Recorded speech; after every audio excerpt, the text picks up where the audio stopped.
Do you ever have that feeling where you want to start something that you've been thinking of for the past few days, but you never actually start it? And then you tell yourself you're not being lazy, you're just procrastinating. But why? It's your phone. Now, obviously, this can come from various of different reasons: feeling overwhelmed, fear of failure, or just lacking the motivation to even begin.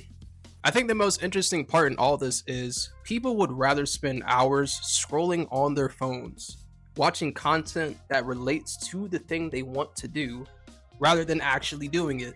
Because somehow, endlessly doing research makes us feel like we're making small steps towards our goals, when the reality of it is, we haven't even started.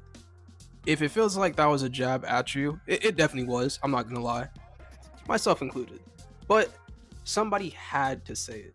I can't tell you how many times my friends have told me that they can't draw, even though they haven't tried or they've only ever done like 1 to 2 drawings in their entire life and then they just quit.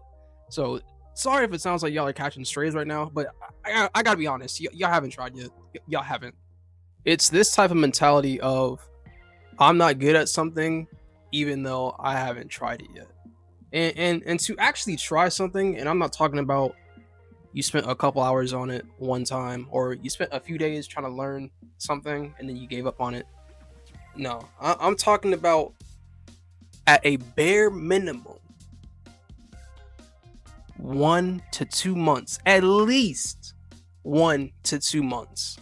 I say this because you have to put in some type of effort to see some type of results. If you just kind of quit, not even halfway through, if you quit in the beginning, of course you're gonna have terrible results. Because again, you didn't really try yet. I think the thing that'll make this a lot easier for people is if they realize that no matter what new hobby you're getting into, you're going to suck in the beginning. You're not going to start off good. You're not going to start off great. You're going to be bad. But let me tell you why that doesn't matter. You're starting at ground zero. So it could really only go up from there. You can only get better. You can't get worse at something you haven't started yet. And the best part about this is no one's going to be sitting there watching how bad you are. They don't care. People genuinely don't care how bad you are at something. Because let's be real here, we like things that are popular, we like things that we know.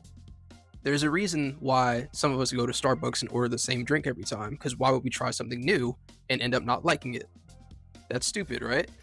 And you might be thinking like, oh, it kind of sucks that you're putting in all this effort but no one's watching. But that's also the best part about it, because no one can judge you for trying. Like, people aren't going to be just hurtful towards you because you're trying something new. They don't care. Now obviously there's a con in this, the con being once you're putting in so many hours and all this effort and then you get really happy and you're super excited to publish this project that you've been working on for the past month, and you're just like so hype about showing it off to the world, and then you realize no one's seen it. People only care once you get successful at the thing you're doing. They don't care at the start. You don't get any flowers for starting. You get that at the end. That's why there's a award ceremony. That's why there's a first place and second place. That's why there's a whole graduation and appreciation for you at the end. But in the beginning, yeah, no, sorry, no one cares. Nobody starts off super successful or super talented at whatever thing it is that they just started doing, because they literally just started.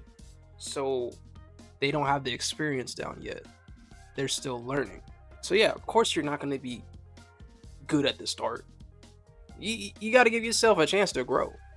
I know I kind of made a joke earlier that it's your phones, but realistically speaking, it probably is. I'm not gonna lie, but I'm just as guilty. I can't tell you how many times I spend hours literally just scrolling through reels on Instagram because one thing catches my attention. Like, even though I have like projects and stuff that I want to work on for my art, if I see something art related, some type of video on online, of course I'm gonna like look through it and be like, okay, that's cool. I might want to try that. And then I just end up scrolling through the next video. Like, there's people that work on this app behind the scenes, and their whole purpose for their job is to keep you on the app for as long as possible. I'm not knocking the hustle, don't get me wrong. I'm not knocking the hustle on them, make that money. But literally their job is to keep you on the app. So you distract yourself from doing literally anything else. And this can be a major factor in why you find it so hard to do anything productive, is because you're spending so much of your day literally just on your phone scrolling. And like, content creators will say this all the time, but this is like a very true thing. Like, we honestly spend like way too much time on our phones on the internet. Like, it's different when you're a content creator because you're kind of forced to have to see what people are talking about on the internet. But it's like, if you're not into that type of stuff, if you're not doing that type of content related stuff, then it's just kind of just a waste of time, because you really could be doing quite literally anything else, and it would be much more productive than just getting those fake hits of dopamine by endlessly scrolling. But let's say out of everything I said, your biggest issue is fear of failure. You have to understand that failing is a crucial part in your success story. And I'll be making an entire video dedicated to this coming up very soon. But I want to leave you guys with a quote that honestly, it gets me through even like the toughest times. And then in that moment, all of a sudden, where you should be terrified is the most blissful experience of your life. And God placed the best things in life on the other side of fear.